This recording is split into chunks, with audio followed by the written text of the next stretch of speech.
Okay, how do I get these to root into the pole so quick? Well, my recipe has a bit to do with it, but there's also another trick.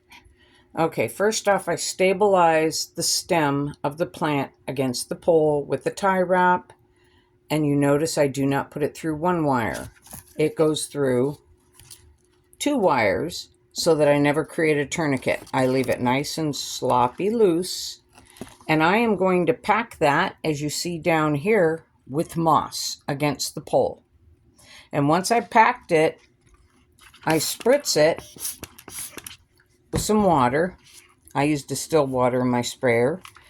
And you push it in and it just kind of cements there. And you will get these.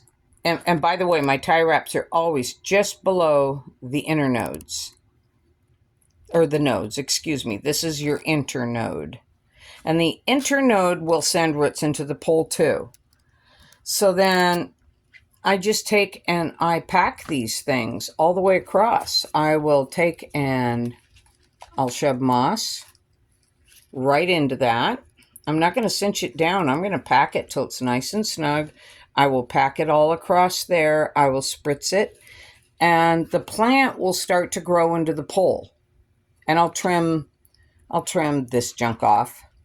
The plant will start to grow into the pole, and because my bark recipe has indole 3 butyric acid in it, which is the natural growth hormone, rooting hormone of a plant, once those little roots hit that bark, they go bonkers so fast.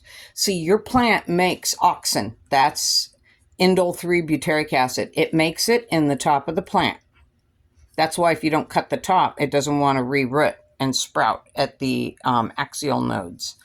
So it makes it appear, and it all goes to the basal end, which is the bottom of the plant, for rooting.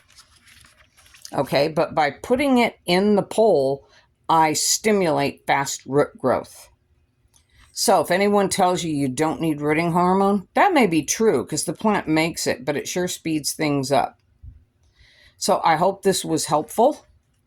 This is how I get them to root into the pole real fast. And if the stem of the plant starts to get too fat right here, I cut these things because I don't want to create a tourniquet, and I remove them. And at that point, the plant's usually rooted into the pole. Thanks for watching. Have a lovely day.